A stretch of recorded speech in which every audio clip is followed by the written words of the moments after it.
on, people? Welcome to another episode of Car Diaries. We haven't done one of these in a very, very long time. I've just left the gym, or leaving the gym, and I was like, you know what? Let's talk. Let's say hello to my people. Let's discuss what's been going on in my life for the last 3 or 4 weeks, maybe even longer, right? I don't remember the last time we did one. So look, my apologies that we haven't done one in a bit. We are, you know what it is, yeah? I want to be consistent, but life just happens. And sometimes I'm like, I can't be asked to talk. And I guess we all have those moments, right? Where we can't be asked to talk. And I'm very much like that. And it makes it even harder because my job, as you guys know, is to talk for a living. So yeah, it's not easy. But yeah, we just left the gym. I haven't been going to the gym as much recently because I've been very, very ill. Very ill. Where I've lost a few kilos ill. But we're a bit better now. And this is the wrong time to be ill, considering I've got so much to do. Like, there are so many things work-wise that I need to do, and for the channel that I need to do as well. So we can't afford to be sick. But we are a bit better. Work-wise, I don't know when you guys are going to watch this, but I do go to Monaco early tomorrow morning, which I'm really looking forward to. I love the fight card. Like, it's a really good fight card. I'm very interested in that Conor Walker, Pat McCormack fight. Just because I think McCormack has all the ability to go all the way. Like, world champion. I genuinely believe that. But then again, Lewis Crocker's a world champion. And Conor Walker, like, nearly beat Crocker. I know, you know, 1 + 1 doesn't always equal 2, but I'm like, Conor Walker might cause him some problems. Might. Like, one thing about Conor Walker, he's going to be on you like a fucking rash. So McCormack's going to have to detonate him, I think, early. And then it might be quite comfortable. But yeah, so I go to Monaco. There was... Oh, what's this guy doing? Is he... reverse a bit. There was talk of me... Sorry. There was talk of me... I don't want to curb my will. I curbed my wills yesterday. And I felt like crying. Please. Alright, I know. I'm sorry. I know. You know that noise where you know it's coming? Like that, and I'm so scared of doing it. Okay. I curbed my wills last night so bad. I've got to get them repaired. So yeah, there was talk about me doing... I don't know why I'm laughing saying this. But AJ Jake Paul. There was a lot of talk. I can tell you that now. It ain't happening. I'm not going to tell you why it ain't happening, but yeah, it ain't happening. But there was talk about it. So I am doing the Nigerian event. I'm doing the Nigerian event. Akoli, Ade. I think Tony Yoka has been added to it as well now. So I'm doing that. So okay, no wait. Let me get this in order. Let me get this in order actually. So Monaco tomorrow. I come back for a day, and then I go to Prague for poker, which I'm like never been to Prague before. Really, I actually don't travel much in Europe. A lot of my traveling's like America, Middle East, Africa. I don't really go to places in Europe, so I'm actually looking forward to going to Prague. I come back for Prague, and I'm here for 1 day, and then I go to Nigeria. Come back from Nigeria. What do I do? I'm going to Ghana for that event. And then after Ghana, I'm going to Saudi for Inouye. And then after that, we can press pause and enjoy the New Year's. So yeah, that's my schedule. And in between that, obviously, I'm trying to put out content and YouTube videos, which is quite difficult. And in between it, I've got TalkSport quite a few times as well. First world problems. When I say all this, I'm not saying all this for you guys to bring out the small violins. First world problems. I mean, this is what I prayed for. Like, this is dream world. But sometimes it does get hard to kind of balance work. Sorry, is this gonna help? Does that help a bit? It does get hard to balance work and a life. That's not helping at all, is it? It does get hard to balance work and a life, but first world problems, I'm not gonna complain. There are a million millions of presenters that would love to be in my shoes, that would literally jump at those opportunities and those things I've just mentioned. But yeah, life has been lifing recently, people. I feel like I've been very stressed, but for no reason. I can't explain. Like, there's no reason for me to be stressed, but I kind of feel like I am stressed. I don't know if I'm just talking myself into stress. I don't know what it is. But I've been a bit stressed recently. Maybe I'm trying to juggle too many things. Maybe I'm trying to work on too many aspects of the YouTube channel, which take time, but I'm very impatient. I just want it all to be now. I've got so many ideas for the YouTube channel, like so many. And I work with a guy called Andrew Spence, who helps me on my YouTube channel. Andrew Spence is the guy that basically gave me my big break on TalkSport. We now work with each other because, again, he wants to help me with the YouTube because he thinks it can go somewhere, as do I. So he's almost like, Ade, calm down with your ideas and just nail like 3 or 4, like nail them. Which, yeah, I'm doing. But I am working on something very, very, very, very, how many varies was that? Something very big for the channel, the start of the new year. Something very big, which I think will take the channel to a whole nother level. Like, I think the channel right now is good. I think it's very good. I think I do try and put out something at least 3 or 4 times a week, right? I know there's sometimes that I disappear, but most times it's 3 or 4 times a week. But I want the channel to be an everyday thing. I want us to go live 3 or 4 times a week, like proper live. So not like me jumping on and being live for an hour. I mean live for like 4 or 5 hours, like Ariel Hawani does. Ariel's a big inspiration to me in terms of what he does. Come on, dude. So yeah, there's so many plans. And I always feel like the New Year's almost like the perfect time to kind of look back at the year and decide what I want to do, right? Some things I'll get rid of that haven't worked, which is okay, and some things I'll keep. I do want to do a few more bits with Gman and other people.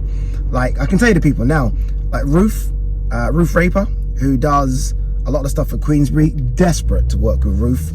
There's another girl called Melissa, desperate to work with her. October Red, desperate to work with her. Desperate to work, I'm just putting it out there, desperate to do some stuff with Adam Cattrall. I love what Jamie Ward's doing. I love what Dev Sani's doing. So I feel like that we have a community over here, and obviously everyone should do their own thing, but I do think at times we can all come together. That's my plan in my head anyway. But we'll see how it all plays out. There has been a lot of talk of me doing a bit of football, like very, very soon, which, as you guys know, is a big thing for me because I'm still trying to not just be the boxing guy. Ultimately, I can talk, right? That's what I do. And I feel like this is no joke. I know way more football than I know boxing. I do know boxing, but I know way more about football because I've just grown up watching football, like every day. Whereas boxing, growing up, it was like a big fight once a month. Like, boxing fans now don't know how lucky they are. Like, everyone complains. I'm like, when I grew up, it was literally a big boxing event, and I'm talking about the 90s. Felt like a big boxing event once every 3 or 4 months. That's what it felt like. Probably wasn't that bad. Now, you are going to see a fight maybe once every couple of weeks, sometimes even once a week. Last weekend, Ben Whittaker fought, so did Jimmy TKV and Fraser Clark. You know what I mean? This weekend we've got fights. Weekend after we've got fights. There's fights every weekend, it feels like. So yeah, I know way more about football than boxing is what I'm trying to get at. So hopefully we get a bit more football under our belts. I was in Kenya, which I loved, and the plan is to be there at least once a month. It's going to be difficult because of work, but that's the plan. Not to present, but I was there to kind of help a good friend of mine put on a show, and now I'm now part of that organization. So the thing is to kind of be behind the scenes, which has always been my dream anyway, especially when it comes to African events, to be behind the scenes and to be doing the best I can in terms of helping. What's this guy reversing for? What are you doing? Why are you reversing, dude? Sorry. And to help sort of facilitate the events being as good as they can be, because it's still, the African terrain is so difficult. Like, it's kind of wild. But obviously I've done boxing events now for like 7 years, so I kind of know what happens behind the scenes. So yeah, the plan is to do, well actually we've now been offered a TV deal. This is kind of breaking news. We've been offered a TV deal with the equivalent of like, it's called TV 47, the channel. I don't know what, I'm trying to think. They're probably like an ITV. We've been offered a TV deal to do events, not much money, but enough to get it off the ground. Events once a month for 12 months. No, for 2 years. And the first fights, so basically the one I did was almost like, okay, we show you what we can do. They were impressed, like really impressed. It went viral in Kenya and Tanzania. So they're like, yeah, let's do it. Let's give you guys a 2-year deal, which is crazy, right? 2-year deal. And yeah, we're gonna do events every single month in Kenya. And look, the money's not good, but this has never been about the money for me. Honestly, I don't know what, like those African events are not about the money. Because ultimately I know that there isn't much money. The events for me are sort of just birthing African talent and giving African talent a chance. Like almost saying to them, you don't have to, obviously look, if you want to, you can come to the UK and the US and make big money, but you can also make good money and live in fighting in Africa. So that's the plan anyway. So yeah, hopefully it's a success, and it will be, because I know what I'm like. I'll make sure it's a success. Yeah, so that's it anyway. Hey, this WBC thing in Terence Crawford's interesting, right? I love it. I do understand why Mauricio Sulaiman is upset. I also understand why Terence Crawford's like, fuck you. I get it. I get both arguments. Like, if I was to speak to Mauricio, I'd always stick up for the fighter. That's my thing. Because ultimately, they're the ones that are risking their lives. Like, risking their lives. Terence Crawford is like the top 1%, top 0.1% that make enough money to live out their lives well. Most fighters kill themselves and then they have to get a normal job. Terence Crawford's okay. So when Terence Crawford speaks out, I think fighters should listen. But I also understand why Mauricio Sulaiman was like, 1 second, we allowed you to fight for our belt and become undisputed and your name go down in the record books. You know what sanctioning fees are. Let's not pretend this is your first rodeo, and now all of a sudden you don't want to pay it. So I kind of get both arguments, but again, I would always stick up for the fighter. I never understand what these sanctioning bodies do. I don't really understand, and you know, maybe I need to speak to Mauricio Sulaiman or Gilberto Mendoza. Gilberto Mendoza, is that right? The WBO president. Have I got that right? Hopefully I have. Or was it the WBA? Can't remember. But speak to one of those guys and say, okay, tell me what you guys do. Like, let me understand why you take a percentage of fighters' fees. Like, and if what they do is worth the percent that fighters are paying, then fair. But I don't know what they do, because the broadcaster puts on the event and most times pays for the event. If the event is, i.e. Canelo Crawford as an example, then obviously a backer will pay for it. This backer in this case was Turkey Al Sheikh, and the commissions in terms of where the event is being held kind of do everything else, appoint the judges, make sure that medicals are fine, all that stuff. So that would have been Nevada. So what role is the WBC playing? I don't know. And this isn't me saying they play no role. This is me saying I don't know what the role is. And if I don't know the role, you know, and I work in the sport, it's kind of weird, isn't it? And I don't think I don't know for a lack of knowledge. I'm just saying I don't know because it's not obvious. And even I said this on the YouTube video the other day, like, boxing is like, and I don't know if the UFC apply this percentage as well, which I guess they don't, but boxing is such a weird sport where you win a trophy. So you do your thing, you win a trophy, you have to pay for the trophy. What?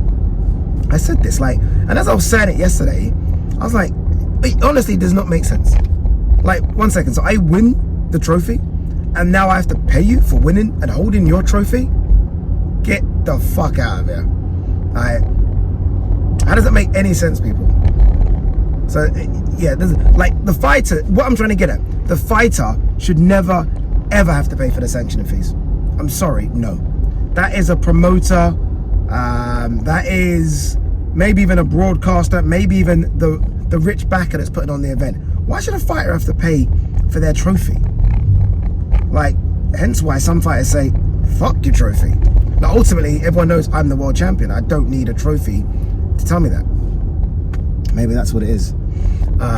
Anyway, look, guys and girls, I do want to end by saying this. Thank you. What is this guy doing? What are you doing, brother?